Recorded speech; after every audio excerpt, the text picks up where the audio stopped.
जो भी भारतीयों का खून बहाने की कोशिश करेगा उसको उसकी भाषा में ही जवाब दिया जाएगा। भारत पर आंख उठाने वाले किसी भी कीमत पर बख्शे नहीं जाएंगे और आतंकवाद के अंत का मिशन है। मैं आतंकवाद के ठिकानों को मिट्टी में मिला दूंगा।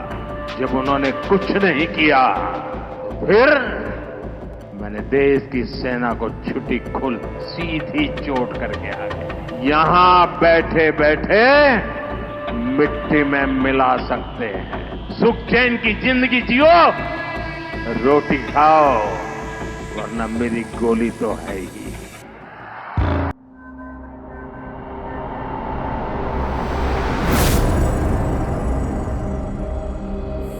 हेलो नमस्कार, सत श्री अकाल, अस्सलाम वालेकुम। कैसे हैं जनाब? आज अपने प्लेटफॉर्म के माध्यम से, आपके माध्यम से मोदी जी तक एक संदेश देना चाहता हूं। भैया उन तक पहुंचा देना कि मोदी जी, भैया यहां पर वही शब्द लगता है, शब्दों का अभाव है, उसके अलावा मैं कोई शब्द नहीं प्रयोग कर सकता।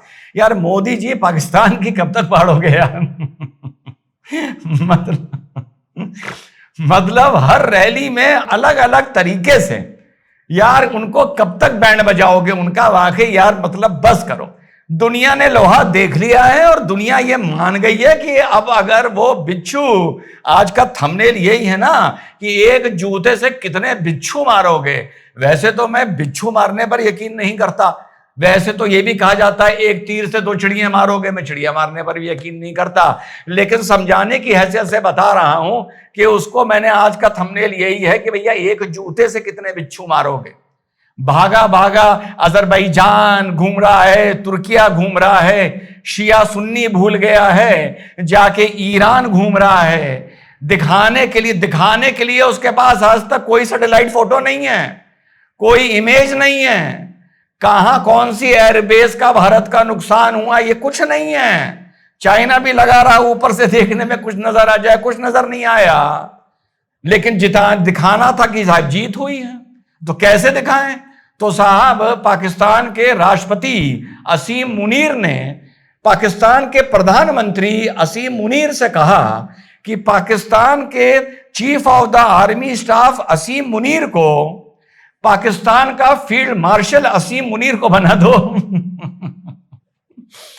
तो इसके बाद राष्ट्रपति ने आपस में चर्चा की, प्रधानमंत्री ने आपस में चर्चा की, उसके बाद उनके chief of the army staff ने चर्चा करी और उसके बाद वहां पे chief of the army staff को उसको फील्ड मार्शल बना दिया गया।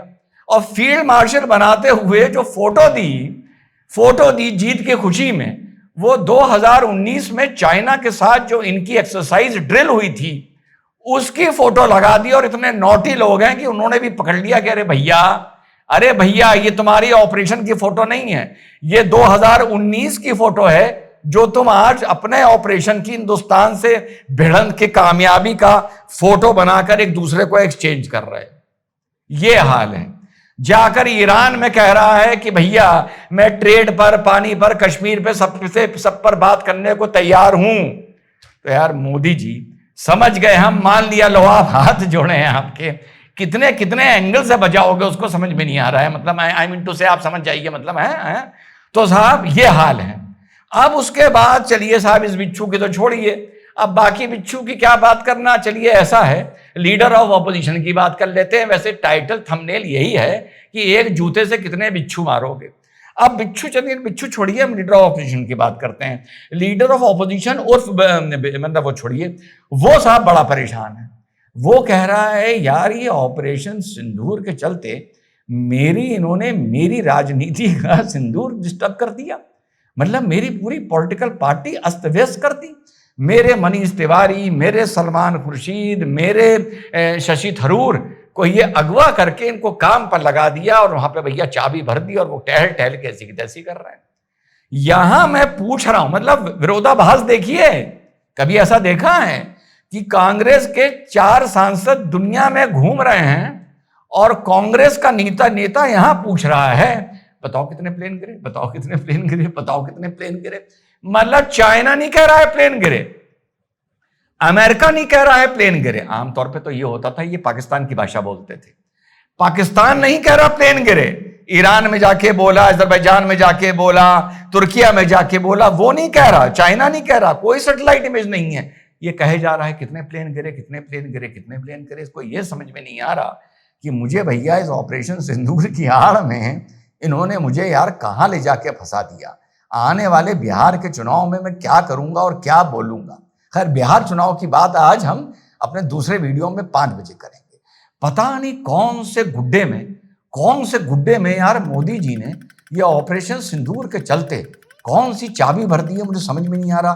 खैर, बिच्छू की बात क्या करनी, किसी गुड्डे की बात क्या करनी। हम बात करते हैं हमारे सांसद, आपके एक जो नए हमारे भारत के सपूत, नहीं सपूत कहने पे तो नाराज हो जाएंगे, भारत की औलाद, नहीं भारत कहने पे भी नाराज हो सकते हैं, हिंदुस्तान की नई औलाद हमारे असदुद्दीन ओवैसी साहब पता नहीं कौन सी यार लेके वहां पर कर दिया है। आप सुनिए वहां पर क्या बात। हाय हाय हाय हाय भैया रे, कौन सी चाबी भर दी। बड़े दिल पर सांप लौट रहे होंगे आज चार मीनारा की गलियों में लोगों के ऊपर कि अल्लाह तौबा, हमारा नेता कैसा कुफ्र बोल रहा है।